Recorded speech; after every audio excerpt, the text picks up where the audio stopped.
Hello tacticians, and before we get into the content today, I just want to do my thank yous to everyone who's used my friend code. Those thanks go to Mariondale, Free Guy Dave, Titan Smurf, Ulrich, Player 3530, T Potter, Player 8007, Tiz, Azelian, Brickwall, Hawaii 2093, Player 4505, and Gareth. Thank you very much guys for using my friend code, it really is appreciated. Now, I have noticed a number of player names get up. Now this might be because you want to remain as player and be anonymous, and that is fine. However, if you do wish to change your name, there's a nice little pencil here, or pen maybe, next to your portrait which you can click on, and then again to change your name. Now obviously I'm not going to change my name, but if you are player and you're unhappy about being player, that's how you can change it.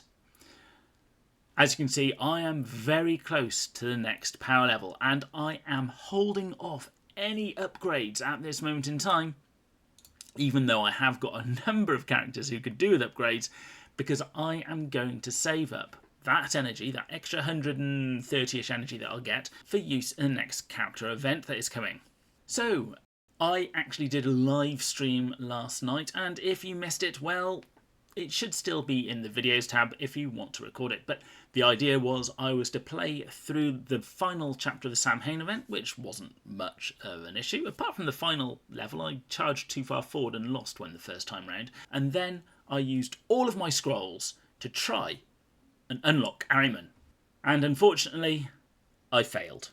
I did get a few extra shards for him, but nowhere near enough to unlock him. However, I did unlock a few new characters. I got High Marshal Helbrecht, Anafet, and enough to promote him again. Morven Val, Thormachus, who I'm quite excited, and I really will be gearing this guy up next in a hope to get him ready for the next tournament arena. And Brother Jaeger.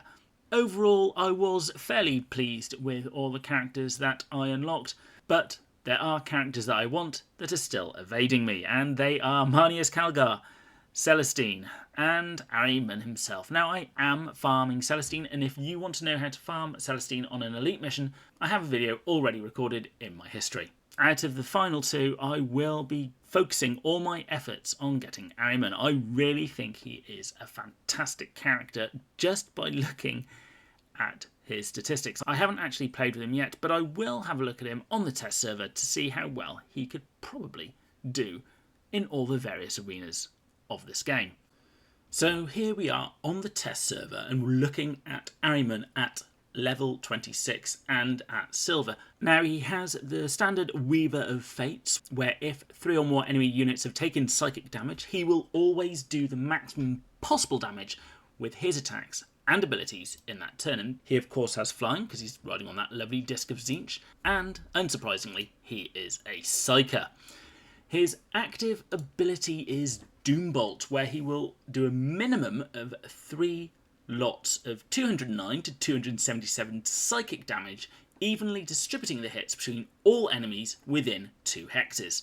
And not only that, you get an additional hit for every hex on the battlefield that is currently on fire, to a maximum of 9 hits. So basically we're saying Vindictor is this guy's best friend. And Doombolt doesn't even stop there. When Ahriman defeats an enemy with his normal ranged attack, and Doombolt has already been used, Doombolt can then be used again this battle. This is quite simply an amazing ability, so you're going to be hopefully utilising this Doombolt every other turn. And with the amount of damage this does, this could be something to watch out for in the next TA. Then we have Psychic Stalk, where whenever an enemy unit anywhere on the battlefield that is on a hex with fire takes flame damage or psychic damage, this damage is then increased by 40% to a maximum of an additional 954 damage at level 26. And the hex of each enemy that is hit by Ahriman's ranged attack, his normal ranged attack here, will also catch fire. So as I said before, Vindictor is this guy's best friend, and quite a lot of the other Tzeentch characters can also do fire damage. However, there is one guy which everyone loves, and that's Rayvas, who also has a flame attack. If you didn't like Rayvas before, this is not going to help you. Now, the values we have here for their health, armour and damage are going to be more than they're going to be in the tournament arenas, because this is at the legendary rarity, and the tournament arenas will restrict it back to rare. So we certainly won't be seeing these values, but you're probably not looking too far from what they are. So here we have a completely made up scenario to see how good Ahriman can be in the live PvP. Now here it's the enemy's turn and they've got Calendis within range, hoping to kill Ahriman. Now, did quite a bit of damage there, but there was no crit, so Ahriman can survive not being critted by Calendis, which is a good sign in and of itself. Now it's our turn with Ahriman and Vindicta, and as you can see at the moment it's saying 544 per character. Now that is because it's assuming we're going to get the high ground.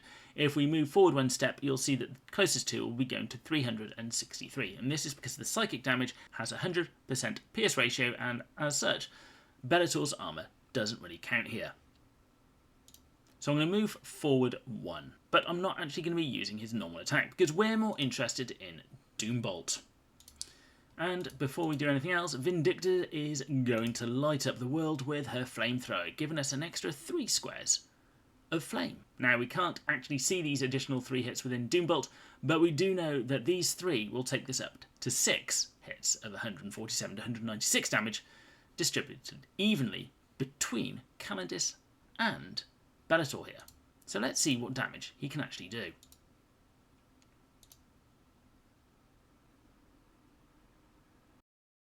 Now if that isn't scary, I don't know what is. So as you can see, Ahriman is certainly going to enjoy having Vindicta on his team, and Vindicta in the TA is something that you can definitely get away with. She is a great character, her AoE damage is perfect for getting rid of all of those summons, and she can actually dish out a good amount of damage herself. I can see these two becoming quite the pair. So he has the potential to be good in the tournament arenas. But what about the guild raids? Well, the one that came to mind for me is Mortarion, because it starts with all these lovely hexes already aflame, which Ahriman is very happy about.